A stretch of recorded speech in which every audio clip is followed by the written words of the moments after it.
Good evening, everyone. My name is Neil Craik. I'm a senior fellow here at CIGI, and I wanted to welcome you to CIGI and for the latest installment of CIGI's speaker series. This talk tonight is being webcast, so I'll also welcome our friends in the digital world. As we approach the Paris Climate Summit, which will be held in early December of this year, it appears again, and this is sort of an annual event now, that we sort of stand on the edge of the abyss, wondering whether the world leaders will commit to a path that will move us away from a +2 or possibly +4 degree world, or whether this summit will be characterized again by what appears to be further delay and prevarication. In tonight's speaker, David Reynolds, I think we could not seek a better guide to lead us through what we might expect to see in Paris and what it all might mean. David is a distinguished senior fellow at CIGI and is one of the leads on CIGI's climate change and climate finance program. David's had a long and very distinguished career in environmental policy, starting pretty close to the beginning of the modern era of environmental policy, providing advice that led to the 1972 Stockholm Summit. He co-founded the International Institute for Environment and Development and led its operations in London and Washington for 20 years. He returned to Canada in 1988 to establish the Institute for Research on Public Policy, and from 1998 to 2010 was the president of the International Institute for Sustainable Development, one of the world's premier, in my view, environmental policy institutes. He currently teaches at the University of Ottawa. He's a senior fellow at Sustainable Prosperity, and he is the chair of the International Center for Trade and Sustainable Development and the chair of the Pembina Institute. He's, I think, widely considered as one of the most informed and sensible policy voices on international environmental issues in Canada. So it's my great pleasure to welcome David Reynolds.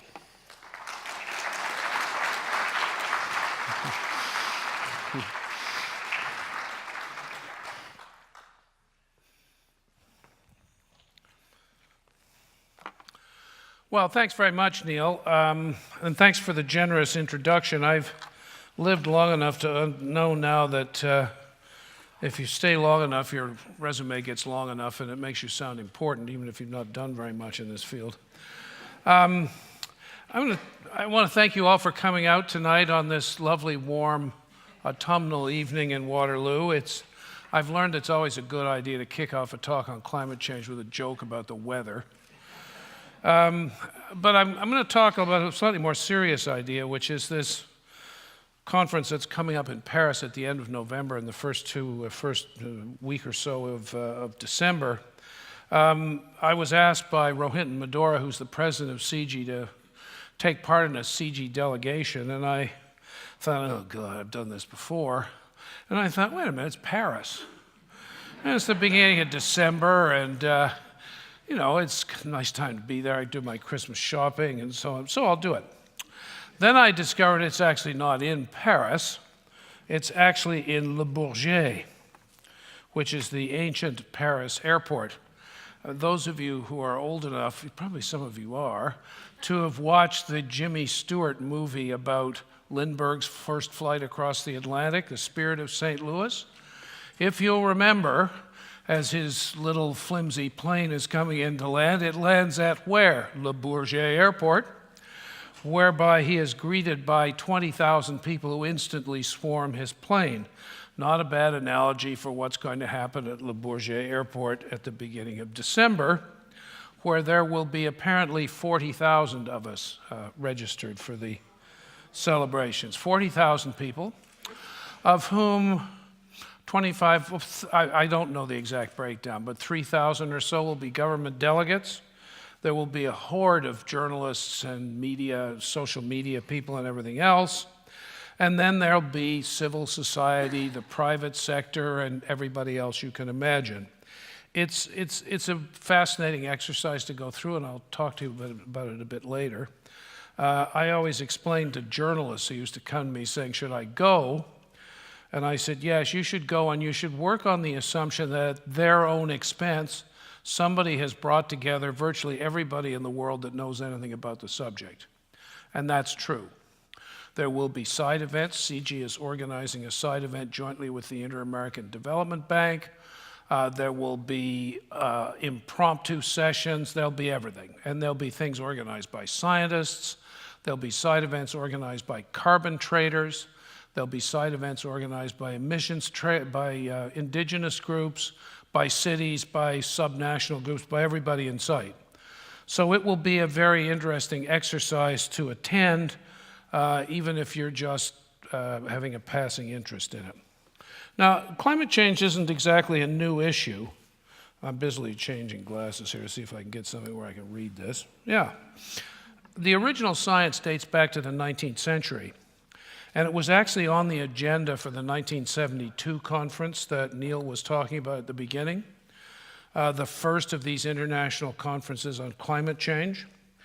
But it really came to prominence in the 1980s and the 1990s when the scientific community began to get really quite alarmed by what they were beginning to see. And that led to the first UN Convention on Climate Change, the famous UN Framework Convention on Climate Change, which was signed in 1992 at the Earth Summit in Rio de Janeiro. The Earth Summit was another one of these enormous shindigs. It was the first summit at which 105 heads of state turned up. And they needed something for them to do for the grip and grin session, so they negotiated prior to that two conventions. One was the UNFCCC. The framework, it's called a framework convention because it didn't require anybody to do very much. It was a statement of intent as much as anything else. It had no targets because President Bush, the first President Bush, did not want, unquote, to negotiate the American way of life, unquote. So there were no targets. Canada actually played quite a good, interesting role in that conference. Brian Mulroney is the one prime minister we ever had who actually understood sustainable development. And he pressured and pushed quite hard to get targets included in the original agreement, but it didn't work. Now, I tell you all of this because there's a strain here you can trace through. You can see where some of the problems you now see in the climate discussions originated. There was an implicit bargain in Rio between the developed and the developing countries. The developed countries came to Rio with the agenda you'd expect: deforestation, loss of biodiversity, climate change, the health of the oceans, and one or two others. The developing countries came with what is primarily an economic agenda: debt relief, better access to technology, freer access to markets, and so on. And a deal was struck, which was called the Rio Bargain. And the deal was essentially, you go along with our agenda, and we'll help you. So the developing countries were promised additional foreign assistance. They were promised Technology Act. They were promised all the same things. This bargain was never really honored. The money didn't materialize, the technology didn't materialize, and that's still stuck in the craw of many of the negotiators for developing countries.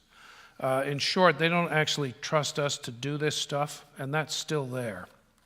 It's moderated, and I can tell you why in a minute. The first meeting of the COP, the Conference of the Parties, who are all the people that signed, was held in Berlin in 1995, and it was chaired by none other than the German environment minister, who at that point was Angela Merkel.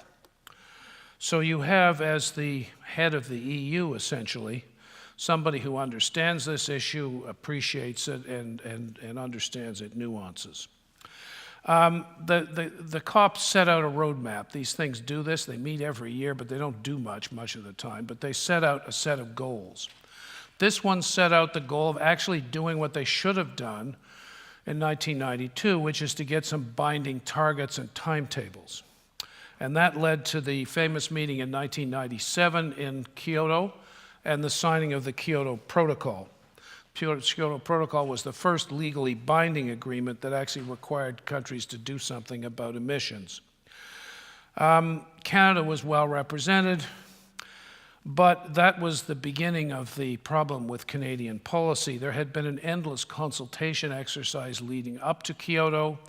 Everyone had agreed that the Canadian goal would be a stabilization of Canadian CO2 emissions, And Prime Minister Chrétien changed all the instructions in the middle of the conference and ordered them to do as well as the United States.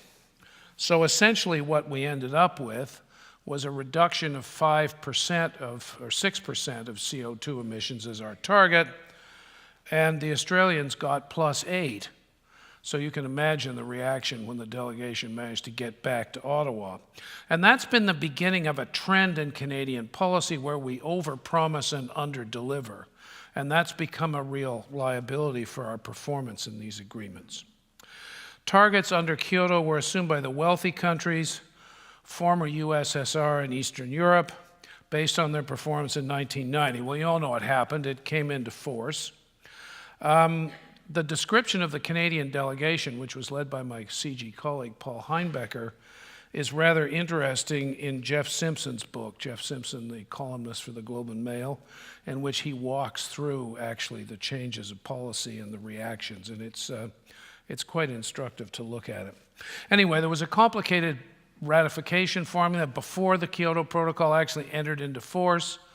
The long and the short of it is that the second President Bush walked away, said the United States would have nothing to do with it, left Canada kind of dancing on the stage with no clothes on, because our policy was essentially to do whatever the United States did.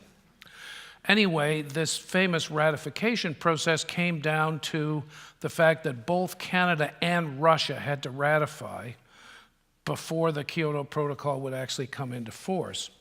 And we duly did.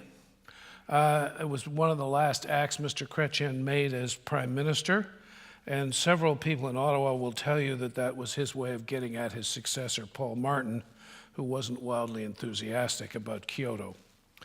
So we go on. It does go on. These things meet every year. The next major meeting is the one I was talking about in the introduction, or in my title, and that's the Copenhagen COP. In 2009, countries got together to try and figure out what to do after the Kyoto Protocol expired. The Kyoto Protocol had targets that you had to live up to between 2007 and 2012.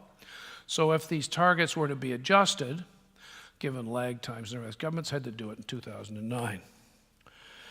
Copenhagen was a near disaster. It was saved by a last-minute deal amongst the US, Brazil, South Africa, China, and India, in a kind of open plan office with a few little dividers around the heads of state as they negotiated. It was sold as a success, partly because you don't send your head of government to a failure. They don't do that. They go to celebrate successes. And partly because they actually agreed on three things, which are actually fairly significant, even though the whole conference itself wasn't exactly a success. One is, and could we have put the slide up, please? No? Yes? Anyway, I'll tell you what it is in a minute. I'm going to leave that up there because that's the only thing that matters from now on. There is a phrase in the Framework Convention that talks about preventing dangerous interference with the climate system. And it had been a number of years a debate in the scientific community about what that actually meant. And the decision was, and the decision that was put to Copenhagen was, it meant greenhouse gas emissions in the atmosphere that would not cause the average temperature of the globe to heat by more than 2 degrees centigrade. And that governments all agreed to in Copenhagen, including the Canadian government, including Stephen Harper. And you can see, and we can talk about this a little later, you can see just how difficult this can prove to be because the 2 degrees C is the blue belt. And the arrow in the orange one is where we're going. So we're talking about a really Herculean task that needs to begin very soon and very quickly, and the longer we leave it, the more expensive it gets, and the least likely it is, or the less likely it is to happen. Beyond 2 degrees C, all kinds of nasty things are forecast to happen in terms of species loss, in terms of sea level rise, and in terms of literally making part of the planet uninhabitable. So this is a kind of awful after-dinner speech to give where you scare the hell out of the audience in the first 2 or 3 minutes, but that's essentially the challenge, and we'll leave it up for a while. There are lots and lots of discussions amongst scientists as to whether or not that's the right target or whether it should be something else. But the fact is it doesn't really matter. Governments have accepted it. It looks like a very difficult target to achieve, and it's probably at the outer limit of where we should be if we want to keep the planet both habitable and a decent place to live. So the Copenhagen conference got that, and then it ended under a cloud. They never agreed the final statement. It also cast doubts on whether or not the UN is the right place to do this. It consists of 190 different countries, vastly different income groupings, vastly different political systems, all basically trying to decide on an issue as critical as this. If you, for instance, took the G20, the group of 20 industrialized countries, you would get 85% of all the emissions. And so there's a temptation to say, why can't we get this into a smaller group? And Paris may be one of the last chances of the bigger process to actually succeed. The prelude, and there is an odd and rather eerie relationship between the two. The prelude to Copenhagen had focused attention on climate change as never before, had galvanized public opinion, special issues of magazines, special programs on all the media. Hopes raised and were dashed, and the climate discussions basically lost all their momentum. And this is the potential fate of the Paris talks. Copenhagen had all the earmarks of success, a wealthy, well-thought-of government as host, Sweden as the president of the EU and therefore helping to determine policy of one of the largest blocs. Obama was a known supporter of climate action. The Bushes had departed the scene by then. And the IPCC, the Intergovernmental Panel of Climate Change, the scientists, had just produced the latest science, which really made the case for urgent action. Sound familiar? Sounds suspiciously like what we're going through at the moment. The whole thing was rescued the next year by a brilliant performance by the Mexican government, who hosted the Cancun summit and got the Copenhagen Declaration actually adopted by governments as a target. Since Copenhagen, most of these COPs have been, well, they've defined success as the absence of failure. So you get these heroic titles like the Durban Plan of Action and the Doha Gateway, but only a few things could be totted up as accomplishments. The Copenhagen commitments, such as they are, expire in 2020. These things do run out, and that curve is still sitting there. So given the need for national parliaments to do things and the inertia in the system, 2015 looked like the best time to revive these discussions and see whether or not we can make genuine progress. Expectations have been raised by the French and the UN. Private sector has had innumerable conferences, signed innumerable statements of support and commitment. Civil society says it's poised for action. Hotel rooms and airplanes have been booked. It may be a bit like 2009 all over again, although I don't think so. Negotiations leading up to Paris have enjoyed the usual roller coaster ride. As with Copenhagen, governments have been negotiating almost nonstop. And they just wrapped up the final round of pre-negotiations in Bonn last week. And what did they do? They turned a fairly literate 20-page text into a 70-page monster, full of square-bracketed text which they do not agree upon. This has some of the same characteristics of the same period before Copenhagen, and are we headed for another climate train wreck, to mix metaphors? Well, there's still time before the beginning of the Paris conference, but it may be too late to produce the kind of clear document the French have hoped for. In fact, if things continue the way they ended in Bonn, we may enter Paris with a real sense of dread. But I'm much more optimistic, having said all of this, than I was about Copenhagen. And I speak as somebody who made a lot of really lousy decisions around the Copenhagen conference. At that time, I was the president of the International Institute for Sustainable Development, And we blew it all on Copenhagen. We sent all kinds of people. We sent our climate change team. We sent a film crew. We did everything. And it was, if not a waste of money, largely a waste of money. So why now does this look better? The first is, I think we're now having the right discussion, finally. The question we need to answer is not just how we finance emissions reductions or R&D for the transition to a more sustainable form of development. The question we have to answer is, can we accommodate 9 billion people, many of whom still have to be removed from abject poverty, with growing standards of living, while reducing overall carbon emissions to almost zero by the end of this century? This is a breathtaking challenge. So, what leads to the optimism? First, the issue now has some real champions. We've learned, I've been at this since the 1970s, that international environmental conferences do not succeed if the United States is opposed to either the idea or the result. You can sometimes get things to happen if the Americans sit on the sideline, but if the US is opposed to anything happening, it won't happen. So what we have now, although they may not agree in all the details, the three most powerful politicians in the world have now got this at the front of their mind. And that is Barack Obama, Xi Jinping, the president of China, and Angela Merkel. The G2 deal is real, the deal that the United States and China made. It does require major actions by both countries. And the Chinese, I think, agreed to it because, and the Chinese have been very opposed to doing anything up till now, partly because they have not trusted the rest of us. China is now a larger emitter than the US and all of Western Europe combined. In 1992, it was probably 20th. And it's under huge domestic pressure to do something. For any of you who've been to Beijing, simply trying to breathe most of the time is a fairly major undertaking. Probably 30, maybe 40% of the population of urban China suffers from some sort of environmentally related lung disease, and it comes from burning coal, and that also creates CO2 emissions.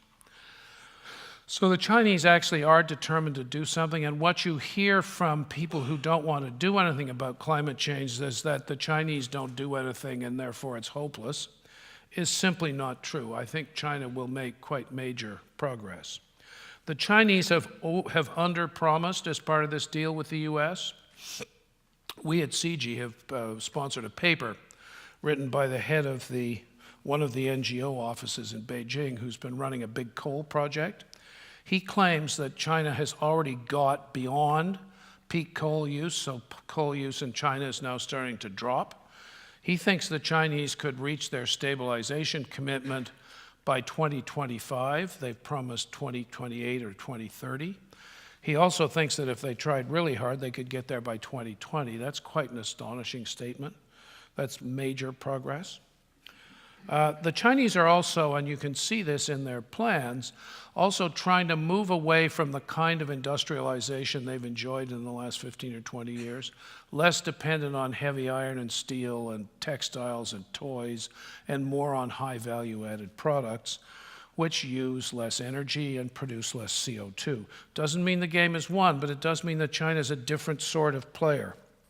And China has now moved away from its alliance with the other developing countries by not only accepting a target for Paris, but also contributing $3 billion to the fund that's been set up to help developing countries make the adjustment to a low-carbon economy. That's never happened before.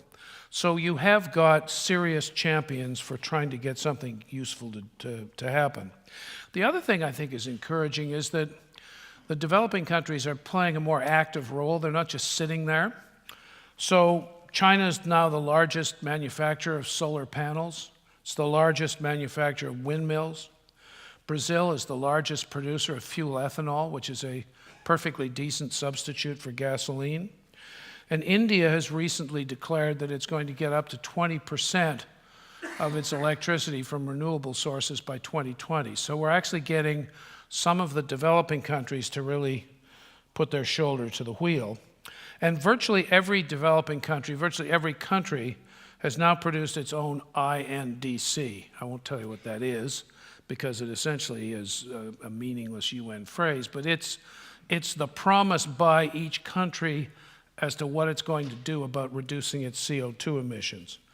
Never before have developing countries even accepted the idea they had to do this, and now they've done it. So that's, again, a very significant event, I think. Now, secondly, I think the debate about climate change is over. The 2-degree target set out by Copenhagen seems to have been accepted by virtually all countries and by most of the private sector. Last week, for example, there were a number of European oil companies signed a statement saying that they, in fact, accepted 2 degrees C as the ultimate target and supported measures needed to get there. Frontier has now been pushed out as well. This 450 target, I think, has now become cast in stone. Whether we could get there is an interesting question. That blue line is 450. We're already above 400. So we've got to get cracking, and it's a real tricky thing as to whether or not we can actually make that happen. But the G7 and the OECD have now pushed out the frontier even further. At the last G7 meeting, they agreed that we would have to be talking about reductions of emissions in Canada and the other OECD countries by between 70 or 80% by 2050, 70 or 80%. And that by the end of the century, we would all have to be at net zero in order to get on that blue curve. Part of the reason for this is that the residence time in the atmosphere of these pollutants is a long time. Once CO2's up there, it accumulates and it stays for 100 years. So at some stage, you actually have to stop emitting entirely to reach the target. And that's not the worst. There are these, what scientists call nonlinear events, things that can't be predicted with any accuracy, but things that if they go wrong could be catastrophic. And amongst those are the melting of the ice cap over Greenland, which is 8 miles thick and is going rather quickly. The other one is the melting of the permafrost in the Arctic, in the Canadian and the Russian Arctic, which again releases methane into the atmosphere, which is a greenhouse gas which is between 25 and 80% more potent than CO2. So we haven't got to the end of this one. Now, thirdly, and perhaps most importantly, the economic perceptions of climate change are changing quite dramatically. I kind of threw away my speech when I watched the little clip that was going when you all came in of the woman from CIGI talking about the IMF, talking about climate change. Now, for those of you who know anything about international economics, the IMF is the holy church. It's the mother church of economic orthodoxy. What the hell is it doing talking about climate change? This would have been absolutely unheard of 5 years ago. Climate change has usually been viewed as an environmental problem, or at least primarily an environmental problem.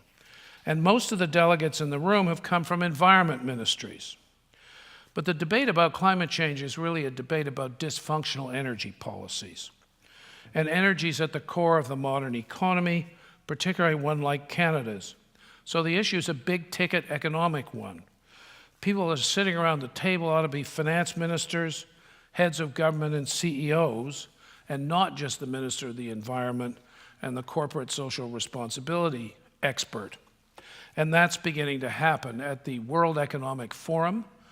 World Economic Forum is an annual meeting of plutocrats. I mean, it really is the rich and famous. And a few people like me are invited along as potted plants just to demonstrate they're not all plutocrats. And 2 years ago, in the general debate, there was a general discussion. Christine Lagarde, who's the head of the IMF, got up and said that in her view, climate change was the biggest single economic problem facing the world in the 21st century. This is the head of the IMF describing climate change as an economic challenge. She was followed by the head of the World Bank, who said that in his view, if we didn't get climate change under control, we'd lose all the accumulated benefits of development of the previous 20 years. And he was followed by the Secretary General of the OECD, the sort of rich man's club, who said roughly the same thing and ended by saying that if the OECD countries aren't near 90% reduction of CO2 emissions by 2050, we're finished. These are three extremely sober, very conservative, leaders of extremely sober, very conservative organizations beginning to remind us that this is exactly what they need to be focused on. I feel as if when I was doing notes for this presentation, I felt like the proverbial guy drinking from a fire hose, because every time I opened my email, there was something else.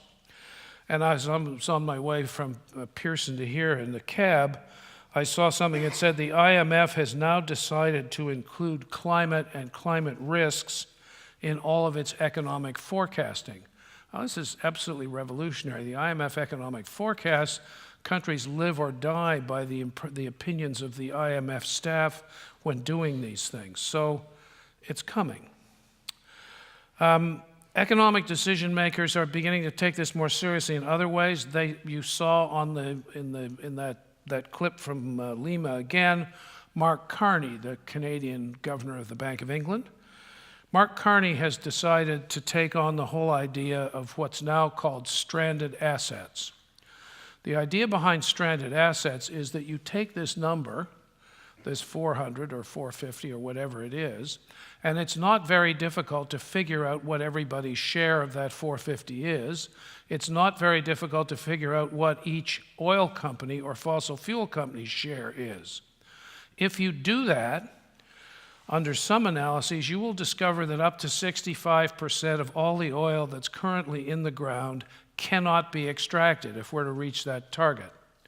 So what does Mr. Carney do? A very sober central banker. He takes his authority as the regulator of the British insurance industry to look into whether or not the potentially stranded assets of BP and Shell, who are two of the largest 5 stocks on the London Stock Exchange, are at risk.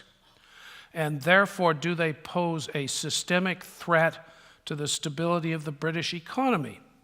The answer was he's actually quite worried about that.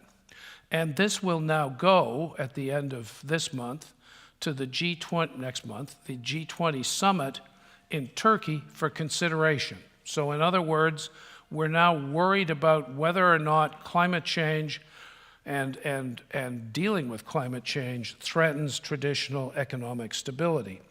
This is actually very interesting, and it's actually very significant, I think, in the way in which governments are dealing with these issues. There are other things, and CIGI's done quite a lot of work on this, of looking at how you take the emerging agenda of financial sector reform. How do we deal with the mess that was left over from 2008? How do you make these banks more robust? How do you make them, the system itself, more stable? There are ways in which you can do that, and that makes the system more stable, but there are ways in which you can do that that makes it more stable and make people more likely to invest in a low-carbon future. And this has to do with short-termism, it has to do with fiduciary responsibility, and a number of other arcane things like that. But CIGI's on the case, and we're making this case, and we're beginning to get even central bankers to pay attention to this. Capital markets. This is going to cost a lot of money. What's the role of the capital markets? Well, the activist pension funds like CalPERS, which is the California retirement system, and many European pension plans are moving to lighten the carbon load in their portfolios. And there are, as you may have heard, disinvestment movements on lots of North American campuses, with the students saying to the universities, don't invest the endowment or whatever extra funds you've got in fossil fuel producing countries. Now, this isn't going to change everything, but it's beginning to focus the attention of other institutional investors so that, for example, the big banks like Hong Kong and Shanghai Bank now have model portfolios for their large investors that don't have any carbon in them. I was just told that BlackRock, which is the largest single private investment bank in the world, has now started a new no-carbon fund. So their big investors are starting to ask them, how do you avoid the risk of holding all these carbon assets? To date, 430 institutions representing $2.6 trillion in assets have committed to divest from fossil fuel companies. So that's not an insignificant number. We're also starting to see the ingenuity of the financial sector starting to kick in. We now have green bonds. We now have green banks. And in fact, there's a report that just came out the other day from the Mowat Institute and the Broadbent Institute, calling for the establishment of a green bank in Canada to finance green projects. The British have one. It works quite well. It's not a bad idea. It'll probably get some visibility. And the private sector generally, I think, is now moving to the stage where many of them are beginning to regard the low-carbon economy, the green economy, whatever you want to call it, as a potential profit center. I had the privilege of serving with Jim Balsillie, the founder of CIGI, in a Secretary General's panel on sustainable development. And Jim was the only non-governmental person on the panel. And the others were retired prime ministers and the president of Finland and so on. Every time they came to an issue, it was for them a serious public policy issue. You had to figure out, take it apart, who was going to deal with it, et cetera. Balsillie would look at this and say, Jesus, I could make a fortune out of this. And so it was just a completely different attitude. This was an opportunities agenda for Jim. It wasn't a problem. It was a way in which he could see that private capital could contribute to a solution. And there are more and more companies that are now starting to think that way. And I guess the most obvious industry is energy and general and electricity in particular. If you can, there's one popular path to talking about zero emissions, which the Europeans are using, and it's decarbonize the electricity sector and electrify the transportation sector. Fairly simple formula, would go a long way to solving the problem. Get coal out of the electricity sector, get cars that are in public transport running on electricity, and you make a very big difference. Those are enormous investment opportunities for the private sector. There's a thing at Stanford University called the Climate Project. They calculated in 2013, annual global climate finance flows already totaled $331 billion. That's not enough to even remotely solve the problem, but it is $331 billion. A new commission on climate and the economy, chaired by the former president of Mexico, estimates that between now and 2030, there's lots of numbers, the world will have to spend around $6 trillion on infrastructure annually. This means $89 trillion if traditional infrastructure is built. If it's low carbon, sustainable, the cost would rise to $93 billion, and all of those costs would be recouped in reduced operating costs. So there are real incentives for governments and cities in particular to invest this way. Most of this investment is going to happen anyway. Much of it's in Asia, which is rapidly urbanizing. And here's a real opportunity to leapfrog a technology and get away from carbon-heavy cities into carbon-light cities. The Bloomberg New Energy Finance survey, which is one of Bloomberg's major arms at the moment, predicts that solar energy will be competitive with natural gas by 2020 in India, China, and Europe. North America will take 2030 or so. Wind is already competitive. Wind at the moment can compete with any other energy source for generating electricity. And when we actually make the kind of breakthroughs I hope will be made soon of storage, you get around the problem of it being intermittent. And that will be a real takeoff for the wind energy industry. And this is all happening now. Technology is another of the keys to success. Clean tech is one of the fastest growing sectors in the economy, and there's no end in sight, especially if governments do something about pricing fossil fuels properly. This is a real challenge for Canada. Now, we've had lots of signatories now leading up to Paris on carbon pricing, zero emissions, corporate reporting, and the lot. Some of this is greenwash, but in the majority of cases, I actually get the impression the pennies dropped. The smarter business people can see that there's money in this. The slightly slower ones can see that it's dangerous to fall behind the curve. So let me just say something quickly about the role of markets and prices. When you came in, on one of my other hats, I work for a group called Sustainable Prosperity. The smooth guy doing the talking is a guy called Chris Reagan. Chris is a professor at McGill, and he chairs the Eco-Fiscal Commission, which Sustainable Prosperity helped to establish. And what they're doing is looking at how you could change the Canadian tax and fiscal system to make it more green and less friendly to carbon. So some of this is old hat for him. Carbon pricing is rapidly emerging as the preferred solution, or one of them, to the problem. There's been a lot written about carbon pricing. Now we actually have to get on and do it. Then there's the move to stop paying the polluters. We actually do pay polluters quite a lot of money. You've heard of the polluter pays principle? This is the paying the polluter principle. The IMF, once again, that sanctified place of economic sobriety, has calculated that the real cost of subsidies to the fossil fuel industry is $5 trillion a year. $5 trillion. And this is the IMF. This isn't Greenpeace. It's not Friends of the Earth. It's not David Suzuki. It's the IMF. $5.3 trillion. What could we do with an extra $5.3 billion? So there's a growing consensus on the need for a price of carbon. There's a loss of faith in the old-fashioned command and control regulation system to do the job properly. There are lots of ways to do this. The most obvious way is a carbon tax. We in Canada have one of the best examples in the world. If you go to the OECD and ask them for advice as a government on carbon taxes, they will send you to British Columbia. And they will tell you that that's the best run carbon tax system in the world. We're now moving in Ontario and in Quebec to follow Arnold Schwarzenegger's lead and to having a cap and trade system for emissions, which is another way of putting a price on carbon.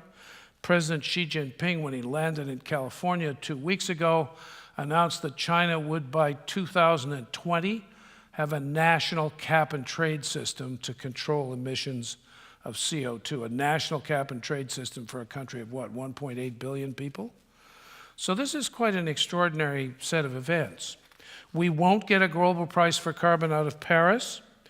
In fact, it might be a struggle to keep references to carbon pricing in the text, thanks to a small group of governments that are anti-capitalist and don't want climate change billionaires, they keep describing. So the market is starting to move. Public support is starting to grow. I'm told by the UN, who's not very good at social media, but are getting better, that the Secretary General's summit on climate change last year, which attracted mainly companies and governments, attracted millions of hits and millions of followers on social media. They never saw anything like it before. They had 500,000 people in the march down Fifth Avenue on climate control. And all the OECD polling studies show that our voters and our citizens are becoming much more concerned about this as an issue, and they want something done. And I think Mr. Harper discovered some of that in the recent election, where he looked distinctly uncomfortable every time the issue of climate change arose. So, added to that, two other things that I think are really quite important. One is what used to be called civic action. There are now several organizations of big city mayors demanding action, setting up their own programs, collaborating in technology. One is the C40. The other one is run by ICLEI, the International Center for Local Environmental Initiatives. ICLEI has 28 Canadian cities as members, basically saying we don't give a hell what the national government's going to do. We're going to do something on our own, and they are powerful politically. They are organizing under the chairmanship of the mayor of Paris before the actual governments arrive for the climate talks to make life a little more difficult for them when they turn up. And then we have finally what are called in the UN lingo non-state actors. I told Glenn Murray, who's the Minister of the Environment for Ontario, the other day that he's a non-state actor. He loved that. But that means that provinces and states are really taking action. And while Canada, for example, has a horrible record on national climate action, it has a very interesting set of experiments going on in BC and Quebec in Ontario, and soon in Alberta, which has elected a different kind of government, which has made it quite clear that it intends to have a climate policy that it's different than the one it had before, that it can take to Paris. So finally, there's the role of the host government. Host governments aren't big deals in these things. I mean, they provide the setting, et cetera, et cetera. The Danes, strangely enough, did a lousy job of this. Can't believe it for Denmark, but they did. But not the French. The French are really going all out. The French diplomatic corps is organized and gone to special courses on climate change. They have used their diplomatic muscle to bring together groups of scientists, groups of business people, groups of indigenous people to sort of get them on board and working on this. And if the French embassy in Ottawa is any indication, their diplomats have mastered the subject to a fairly well. They've been active in all these debates. So what would success look like in Paris if it were successful? And the French have set out 4 quite simple goals. You don't usually have simple goals in the UN, but these are simple.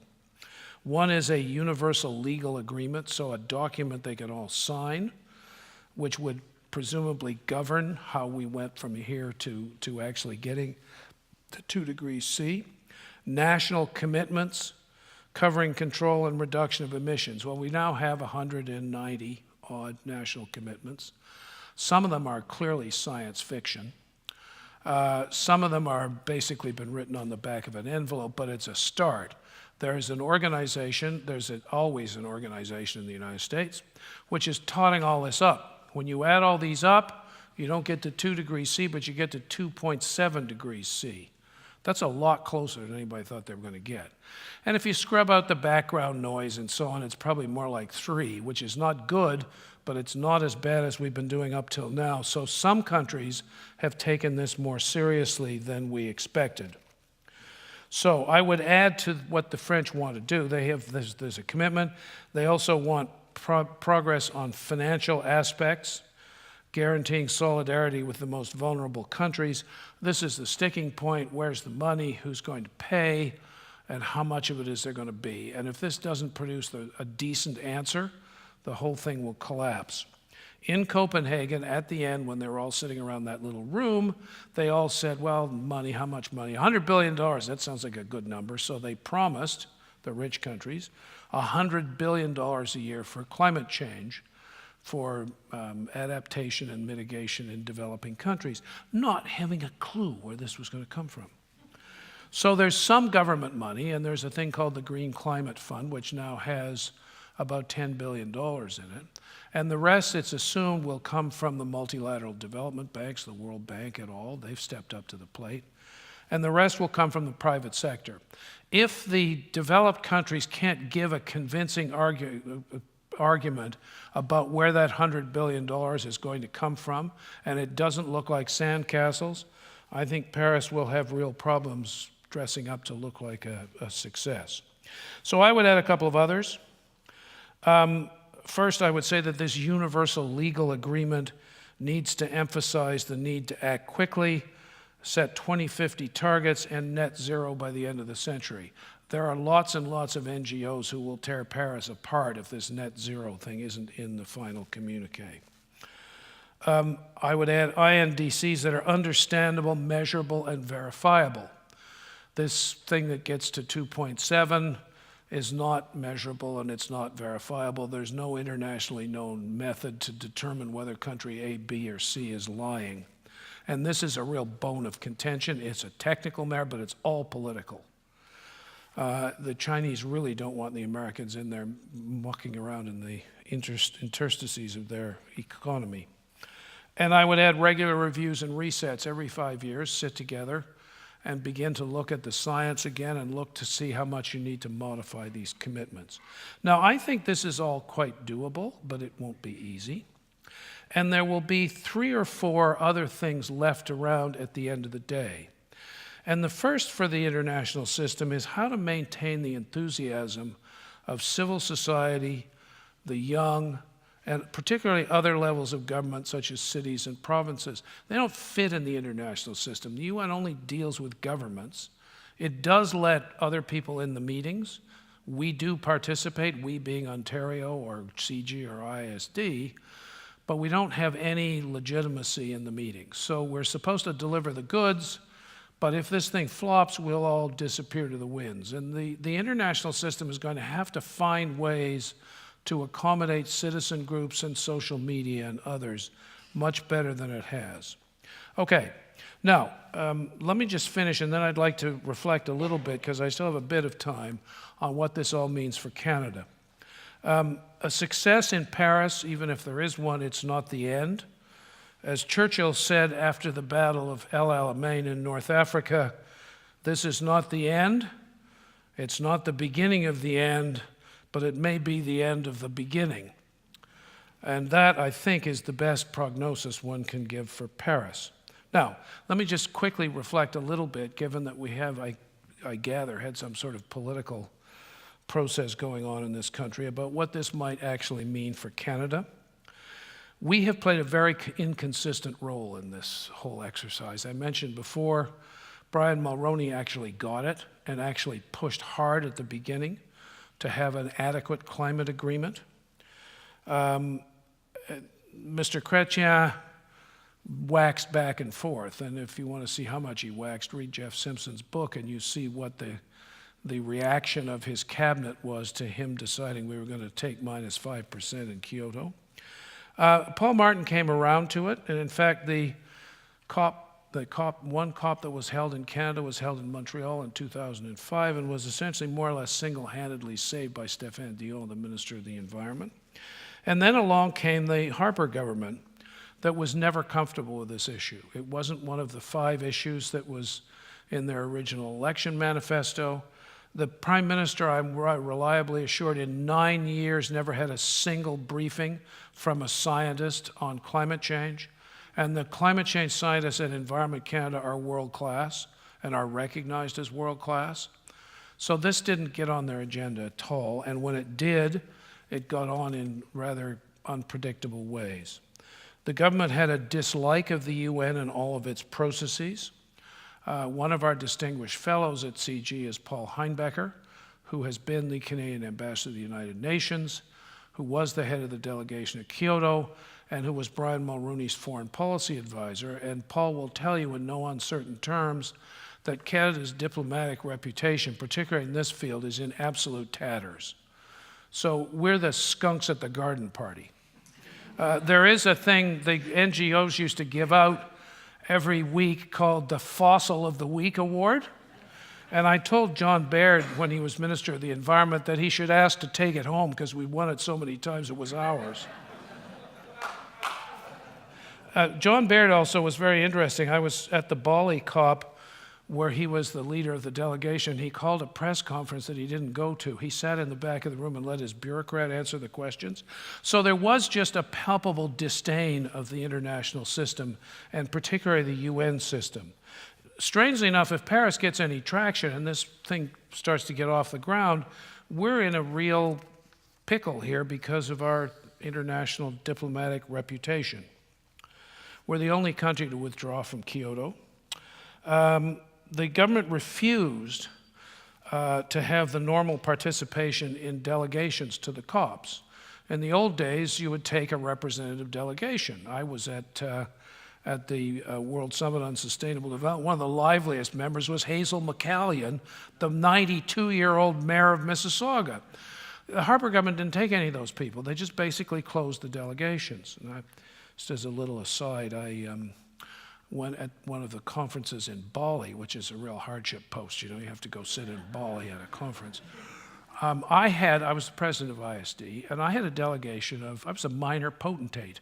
I had a delegation of 56 people because I had on my delegation the Minister of the Environment for Ontario, the Minister of the Environment from Quebec, the Minister of the Environment from Alberta, 2 other provincial ministers, and all their bureaucrats, because our government wouldn't accredit them to our national delegation. So I had a bigger delegation than Canada, and I had way more Canadian politicians on my delegation than Canada. But be that as it may, it served to make us a laughingstock at the meeting. So we have a long way to go to bounce back. Now, I think Mr. Trudeau's decision on the delegation is a first step, a good first step. He's invited the leaders of the other parties. I presume he will invite some other people as well. And in a way, he gets to make the easiest speech he's ever made in his life. All he has to do is get up there and say, "I'm not the other guy." And we're going back. Now, quite seriously, the principal challenge to the Canadian delegation in Paris is to change the channel. They have to change the perception of Canada in these negotiations. That we are not going to produce more phony targets we have no intention of living up to, and we are not going to be disruptive in the negotiations. That we have learned how to play well with others. And there will be lots of others there. Apparently, at least 7 provincial premiers are going to go. And the provincial premiers will be strutting their stuff, and they've got quite a lot of stuff to strut. The problem will be what to do with them, because there isn't much for non-state actors to do. There will be a couple of days. But they change the story for Canada.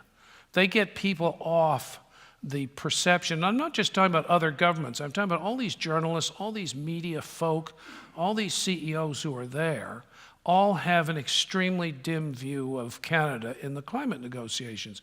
We're down near the bottom of the barrel with Australia.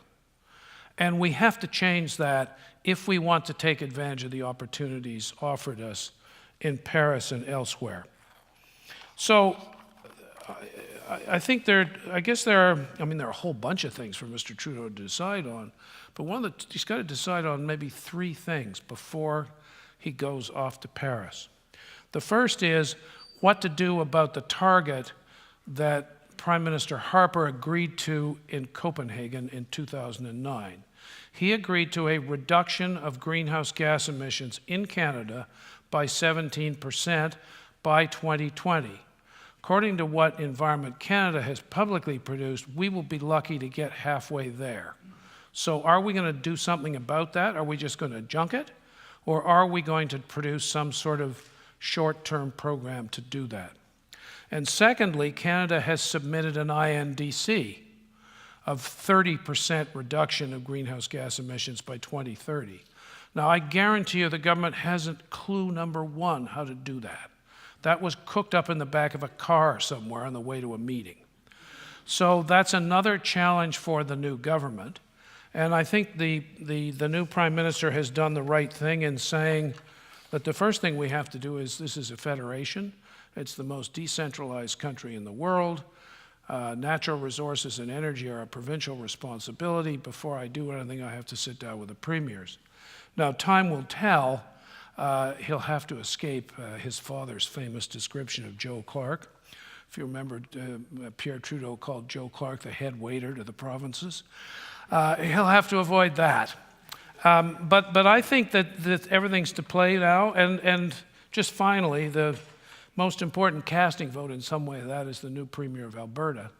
She has said repeatedly that Alberta is going to have a climate change strategy. It's going to be quite different than the one they had before, and that she wants to go to Paris and use that as an opportunity to tell the world that it's not the old Alberta. And I think we should use that as an opportunity to tell the people in Paris that we're not the same old Canada. So, is Paris going to be a failure dressed up to look like a success, or a success dressed up to look like a failure, or whatever? I don't know. I think you could argue, from all that I've said here, about the participation of the financial community, about the participation of cities and this and this and that we may be getting near a tipping point. We may be getting to the stage where this becomes a much more doable battle. Now, if Paris is a big success, that will keep this going. It'll keep the air in that balloon. If Paris is a Copenhagen-like flop, it basically lets all the air out of the balloon.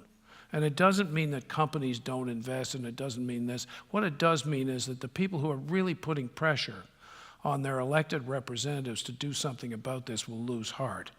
So, I don't know, I'd flip a coin. I think there's a reasonable chance that what we will have is a new beginning. And if we don't, we're going to have to think hard about where we go from there. So thank you very much.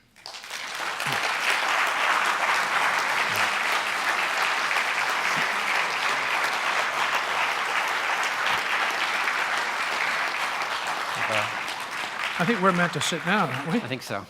This is where we have our fireside chat with a low-carbon fire. So thank you so much, David. I think you gave us certainly a lot to think about. And we have some opportunities for questions. So if you'd like to ask a question, there's microphones on either side of the auditorium, and just come up to the auditorium, and we'll start with some questions. While we're waiting for people to formulate their own questions, I have a few of my own and some things that I'd like to talk to you about. You started off by talking about at the Stockholm conference, the bargain between developed and developing countries. And that's part of this still. It's encapsulated in the UNFCCC and this idea of common but differentiated responsibilities. And part of the dynamic in the climate negotiations increasingly is talk around climate equity and notions of justice and fairness, historic responsibility for emissions, and that seems to me to be possibly a barrier to success, because it might have a different trajectory than a purely problem-solving attempt. And I'm just wondering what your thoughts are around the sort of climate equity debate and the justice debate, and how it might impact the negotiations. Well, I think it's a real issue.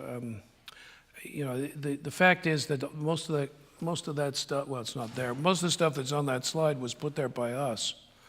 And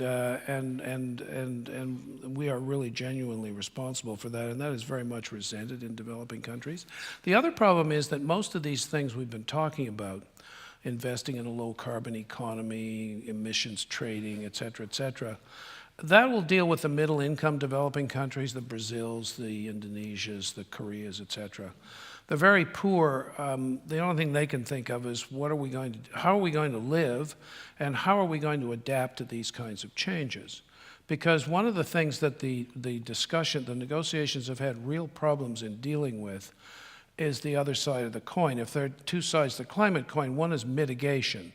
So how do we reduce CO2 emissions? And that's certainly what countries like Canada should focus on.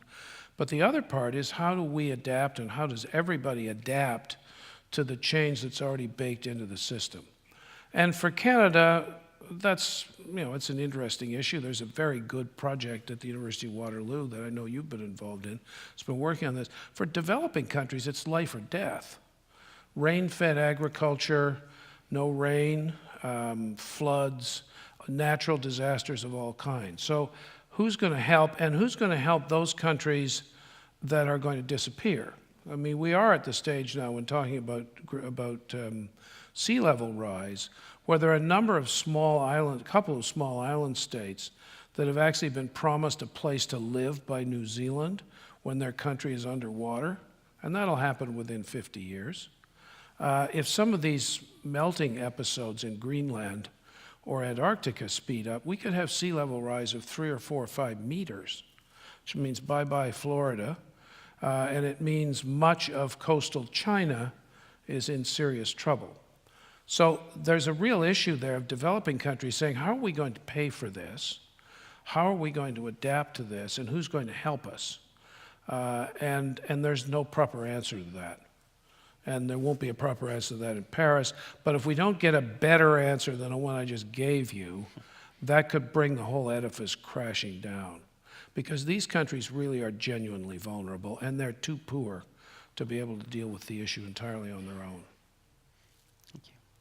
Sir, please go ahead. Yes, my name is Alan Morgan. I'm Professor Emeritus at the University of Waterloo in Earth Sciences, and originally went to Ottawa, seconded to Ottawa to work on climate change back in 1990, 1991. And this was following Brian Mulrooney's conference in Toronto.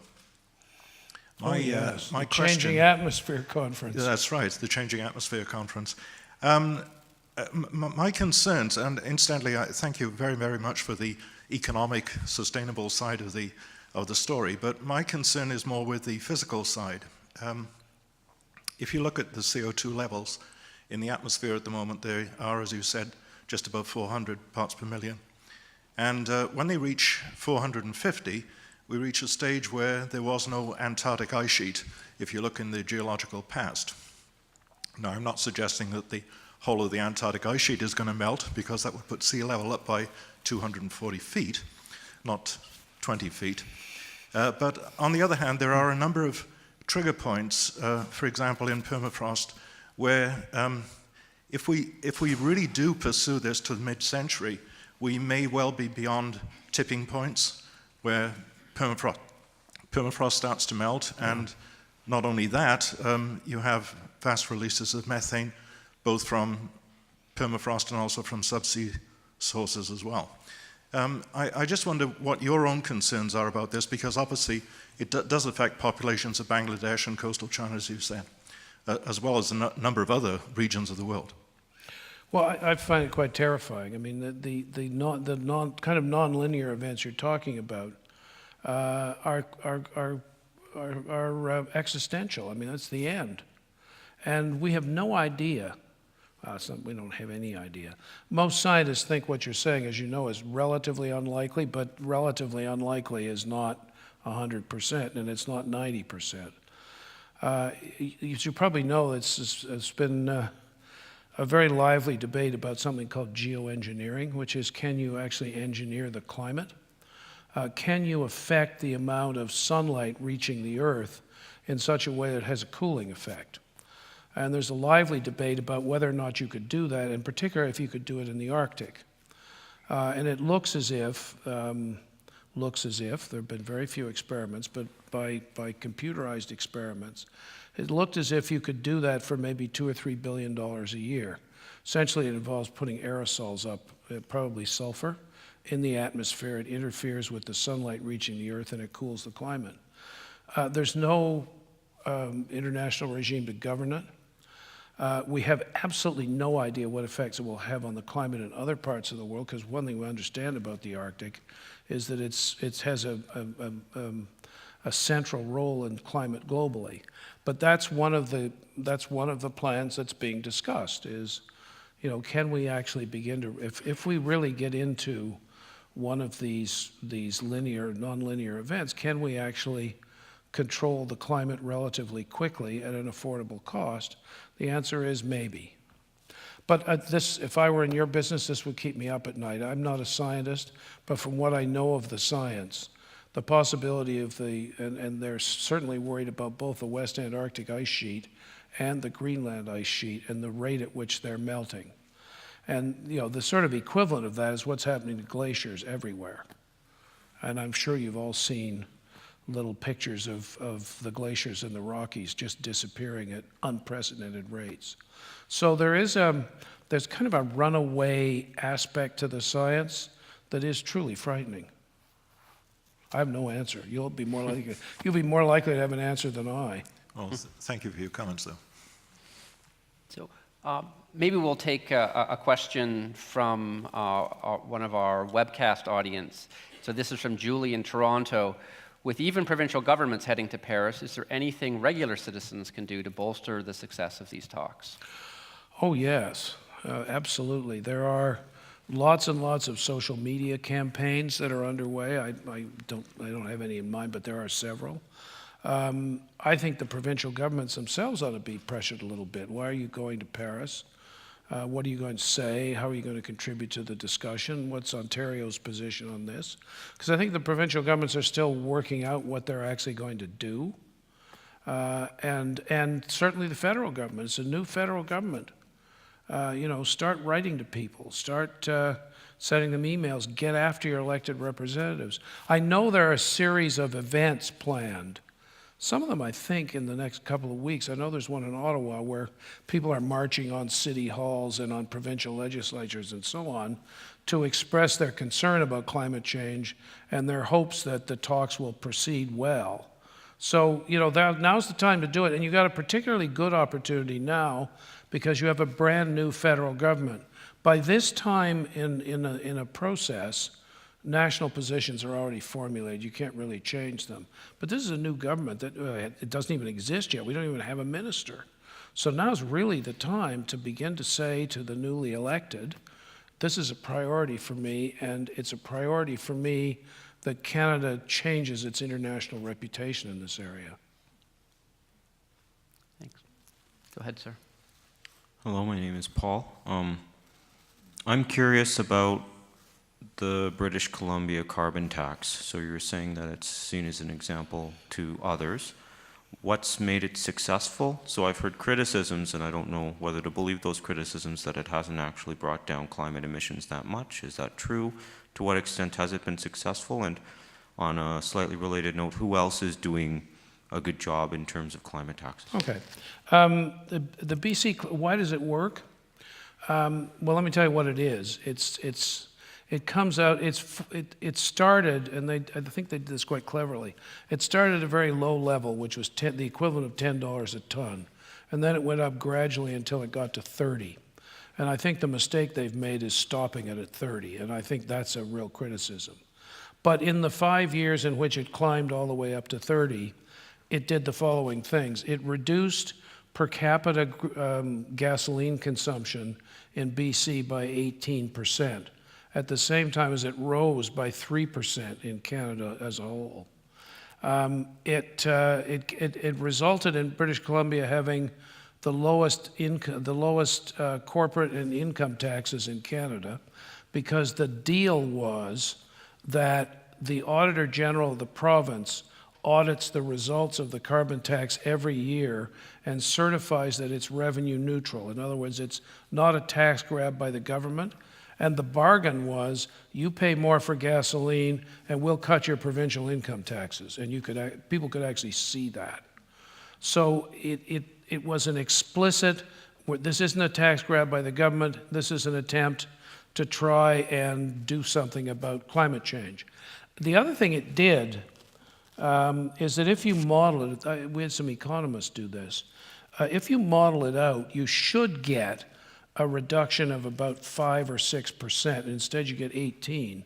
The thinking, and they're starting to do some work on this, is that the intensive discussion around this actually sensitized people, particularly in the lower mainland, to what they were doing, to what kinds of cars they drove and how far they drove and how they got to work and so on. So you got a measurable change, particularly in Vancouver, in people's driving habits, and how they commuted and how they got to work. And then there were a number of other policies that the provincial government produced at the same time. So for example, if you're a municipality in BC, or if you're the provincial government, you can't build a building that isn't a LEED Gold standard building. So that's the highest certification for energy efficiency. The University of British Columbia got a boatload of money to become carbon neutral on its campus. There's a student population of 50,000 people. So there are endless experiments going on the campus. So yes, it reduced CO2 emissions. Yes, it reduced gasoline consumption. And it did so at the same time as BC had about an average unemployment rate and a little higher economic rate of growth than the national average. So the old saw was, you can't do this because you can't afford it, it'll wreck your economy. Didn't work, didn't have any impact at all. And in fact, there are some people who think it had a positive impact because it's created new jobs in the building design and construction business and so on. So that's why they think it worked. What I think, at some point there's a competitiveness problem. You know, the original legislation called for it to go to $30 a ton and stop.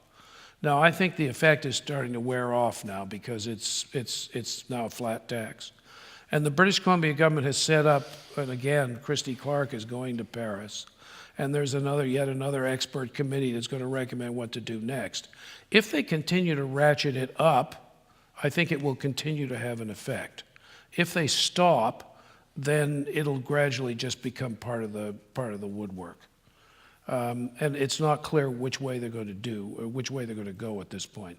But that's, as I say, the OECD will tell you that's the best example of a carbon tax. Now, the Scandinavians have ridiculous carbon taxes. I mean, Sweden has, if BC's $40 a ton, Sweden's is 130, and Norway's the same way. And they have they have a very green consensus in public opinion, and they are able to take very draconian measures. And I was told, for example, the other day by a friend of mine who's a Norwegian politician, that Norwegian is now seventh heaven for Tesla, because cars are very expensive in Norway anyway, and they've levied some enormous, not levied, they've given some enormous tax break to people who buy electric cars. So Norway, which is 3 million people, has more Teslas in it than California, which is 35 million. So there's a lot of history in Europe, particularly, about high gasoline taxes. There is an emissions trading system. There are other sort of regulations in existence to minimize greenhouse gas emissions. So British Columbia is one of a number. I cite it because it's probably the purest example of a market mechanism. And it's in Canada, which is a country that's not known for doing anything sensible in this area. Could other provinces do it? Yeah. If you were the government of Canada and you had free rein as to what you wanted to do about climate change, you could, in fact, the federal government levies an excise tax on fuels. So every liter of gasoline you buy has, I think, 10 cents of federal excise tax. The federal government could simply double the excise tax if it wanted to. Now, it would be holy hell to pay for all kinds of reasons, but you could do that. It's buried in the price. Whether Canadians would accept it or not, I don't know. But that'd be one way in which you could deal with the issue. But the BC carbon tax, I think, has been a pretty much an unqualified success. My reservation is that they've stopped increasing it, and that, I think, is going to lose its effect over the next 4 or 5 years if they don't do something about the level. Thank you. Maybe we'll take one more question from our web audience. The INDC, which with bated breath means in UN talk, intended nationally determined contributions. Oh, thank you. I'd completely forgotten what it meant. Not commitments, contributions, because we don't want to commit, which is one of the bracketed bits of the treaty text. The INDC Paris pledges made by almost all countries are quite low. They don't come close to 2 degrees Celsius. What can be done to deal with this? Well, yes, they are low, but they do come to 2.6 degrees Celsius or 2.7, which astonished me. I didn't think they'd come to anything like that. I thought they'd be 3.5 or 4. So I don't think they're all quite low. I think some countries have made a real effort to do something. What can be done to lower them? Well, I made a few suggestions. One is, I think that, and I hope this will come out of Paris, is a commitment to meet every 5 years and go over what the latest state of the science is and what the latest state of the commitments are, so that things can be gradually tightened as we go along. And I think the second key to it, which is, I think, less likely, is some sort of an agreement on how you actually measure greenhouse gas emissions. There are lots of agreements, there are lots of protocols, but as I say, China particularly is very suspicious of other people mucking around in its economic data. So we have to find some way to make these things credible enough that they then become subjects of at least naming and shaming. So in other words, people will discover that demonstrators turn up in front of their parliament saying, why aren't we doing more about this, and why are we doing such a lousy job? That's not going to do the whole thing, but I think the current mood is such. With the failure of Kyoto and the failure of Copenhagen, there's no real backbone for enforceable targets, things that would be put up there, they would be subject to peer review and analysis, and there'd be some sort of a compliance regime for dealing with those countries that didn't behave properly. That's what we need, but we're not going to get it for at least the next 10 years. We'll get it eventually, but we're not going to get it for the next 10 years. So we'll have to live with what we've got, and that means we're going to have to find ways to hold governments to account for the things they've committed themselves to. Another question over here. Yeah, hi. So thank you for highlighting some of the actual progress, things happening on the ground. There's always a question, I think, around these conferences, how much is hype? Definitely it's not all hype. But in the Canadian context, I'm wondering what you think is happening in relation to the oil sands. There's been, the group of folks saying we should have a moratorium on growth. Jeff Rubin said, look at where the 450 scenario that the IA put out.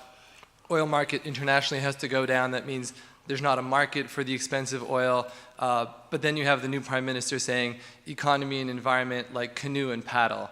And that means different, that means different things to different people. But is there room for growth in the oil sands, either with national commitments or where we have to go internationally? Where do you think is our conversation in Canada in a good place on that, or are we just talking about putting good spin out?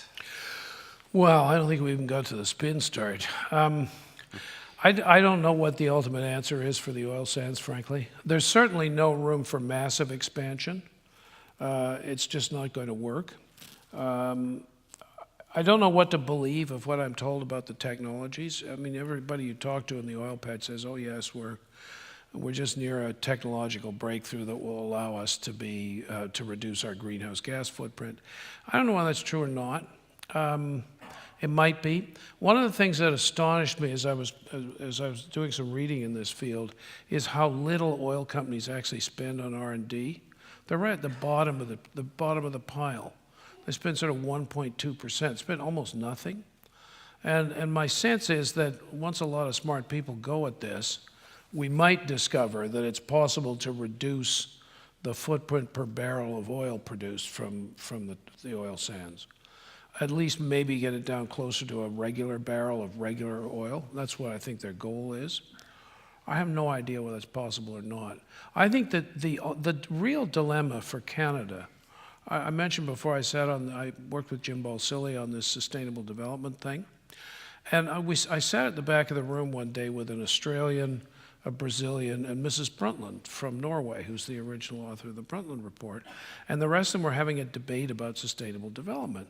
And I said, have you ever thought of the fact that this is very Eurocentric? This doesn't actually work for us.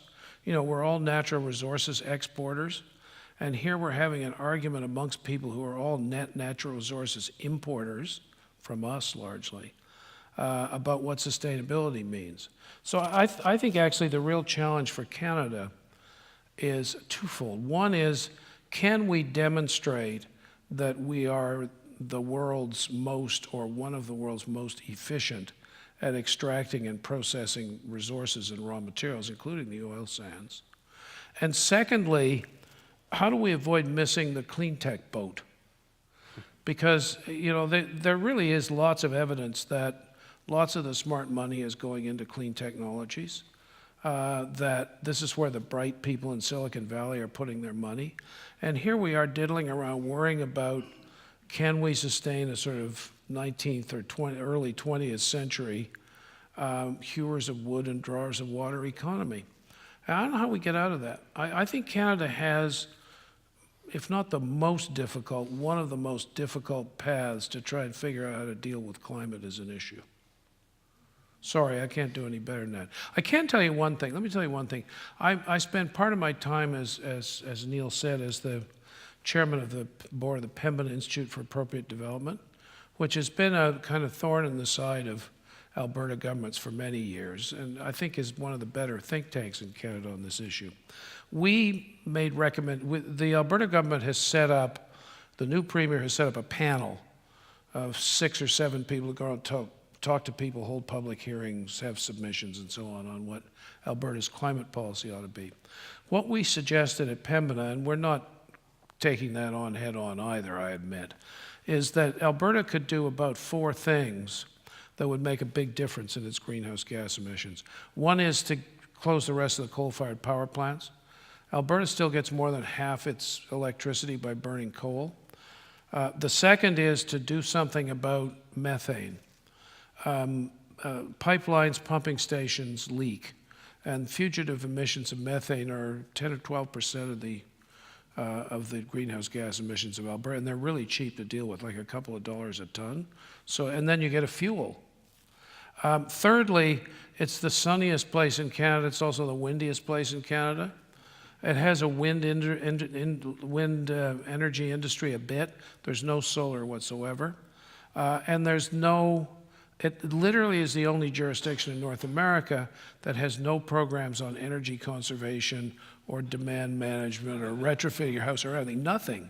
Even Louisiana, there's a big map that has expenditures, and even Louisiana spend like $7 a person or something. Alberta spent nothing. So the short-term answer is that Alberta could probably get somewhere with climate change if they cracked down hard on the coal industry, made sure that the coal industry didn't shut down coal-fired power plants and replace them all with natural gas, and really gave a big push to the renewables industry. And then kind of cross your fingers about oil sands. What we suggested they do about oil sands is that there's another expansion that's baked in. I mean, they're digging holes and they're spending money. And that's going to increase output by about 40%. And that what the Alberta government should do at that point is simply cap the emissions. Say, okay, you've had your go. Now you're going to have to eat the rest of this stuff. You're going to have to find ways to improve efficiency or change technologies or whatever. We think that over 30 or 40 years, that might get Alberta to a point where it's reduced its greenhouse gas emissions sufficiently. Not brilliantly, but sufficiently. Does that help? Well, it sounds like what you're talking about, the 40% expansion, is probably those emissions are going to go up in the next 10 years. Sure they are. Right, rather than go Sure down. they are. You might be able to mitigate, I haven't got the numbers with me, you might be able to mitigate that, much of that, by getting coal off the market and by dealing with methane. But you're not going to get big reductions until you actually start getting reductions out of the oil sands. And I think that's a huge political problem for the government of Canada. And it's a huge political problem for a government in Alberta that really does want to do something about this issue and is kind of trapped. So it's a huge policy dilemma for them, and it's not going to be easy for the new federal government either. Well, thank you, David. Just before we bring the evening to a close, I'd like to invite CIGI Chief of Staff Aaron Scholl just to say a few words. Thank you very much, Neil. David, tonight you described the challenge before us as Herculean, and I suppose that's because it's not a legal challenge, it's not a political challenge, it's not a technical challenge, it's not a fiscal challenge, but it's all of the above. And I think that there's a dynamic interplay between all of those facets. But I will say this, I'm comforted by the fact that there's people as knowledgeable as you and as experienced as you on this file. I think CIGI's lucky to have you. I'd like to thank you all for coming, and I'd like to ask you to join me in thanking our speaker, David Reynolds. Thank you very much. Thank you.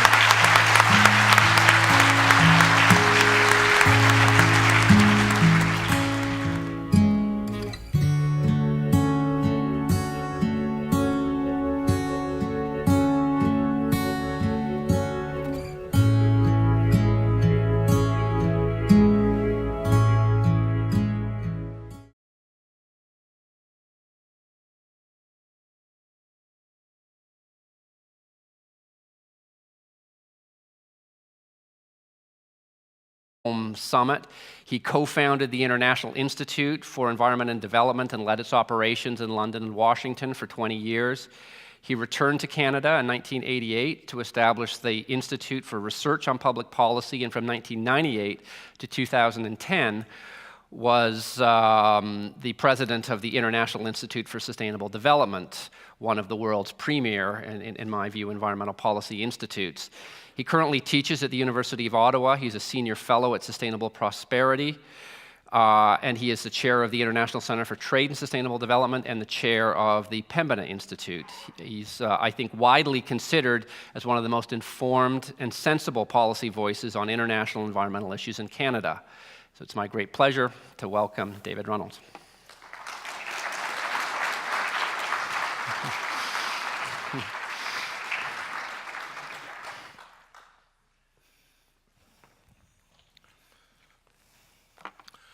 Well, thanks very much, Neil, and thanks for the generous introduction. I've lived long enough to know now that if you stay long enough, your resume gets long enough and it makes you sound important, even if you've not done very much in this field. I want to thank you all for coming out tonight on this lovely, warm autumnal evening in Waterloo. I've learned it's always a good idea to kick off a talk on climate change with a joke about the weather. But I'm going to talk about a slightly more serious idea, which is this conference that's coming up in Paris at the end of November and the first week or so of December. I was asked by Rohinton Medora, who's the president of CIGI, to take part in a CIGI delegation, and I thought, oh God, I've done this before. And I thought, wait a minute, it's Paris. And pushed quite hard to get targets included in the original agreement, but it didn't work. Now, I tell you all of this because there's a strain here you can trace through. You can see where some of the problems you now see in the climate discussions originated. There was an implicit bargain in Rio between the developed and the developing countries. The developed countries came to Rio with the agenda you'd expect: deforestation, loss of biodiversity, climate change, the health of the oceans, and one or two others. The developing countries came with what is primarily an economic agenda: debt relief, better access to technology, freer access to markets, and so on. And a deal was struck, which was called the Rio Bargain. And the deal was essentially, you go along with our agenda, and we'll help you. So the developing countries were promised additional foreign assistance. They were promised technology act. They were promised all the same things. This bargain was never really honored. The money didn't materialize. The technology didn't materialize. And that's still stuck in the craw of many of the negotiators for developing countries. In short, they don't actually trust us to do this stuff, and that's still there. It's moderated, and I can tell you why in a minute. The first meeting of the COP, the Conference of the Parties, who are all the people that signed, was held in Berlin in 1995, and it was chaired by none other than the German environment minister, who at that point was Angela Merkel. So you have, as the head of the EU, essentially, somebody who understands this issue, appreciates it, and understands its nuances. The COP set out a roadmap. These things do this. They meet every year, but they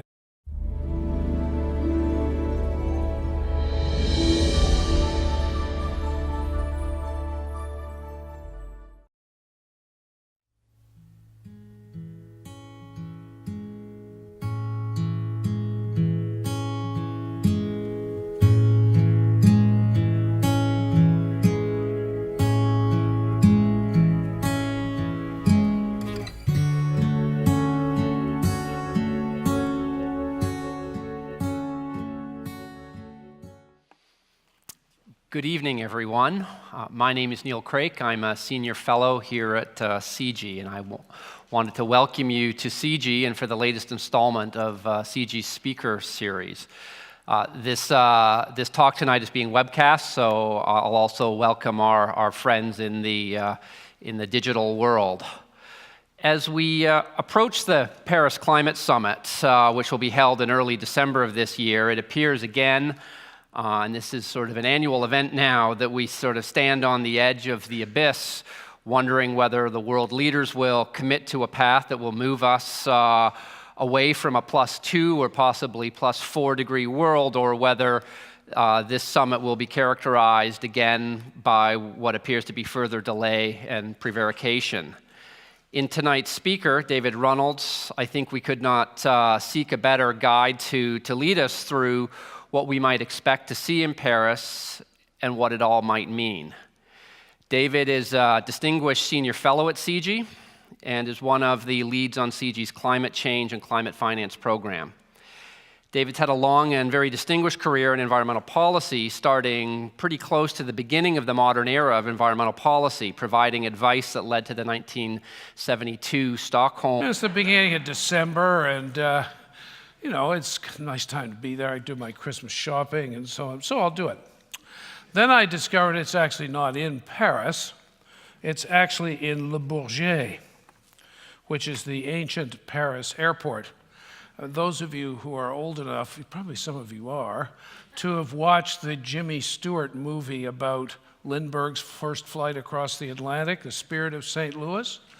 If you'll remember, as his little flimsy plane is coming in to land. It lands at where? Le Bourget Airport, whereby he is greeted by 20,000 people who instantly swarm his plane.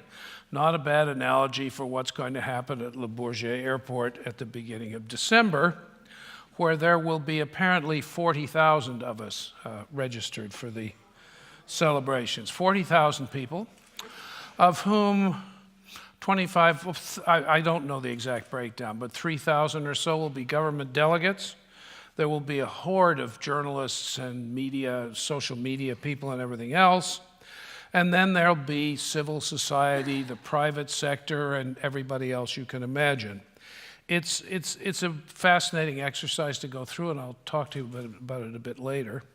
I always explained to journalists who used to come to me saying, should I go?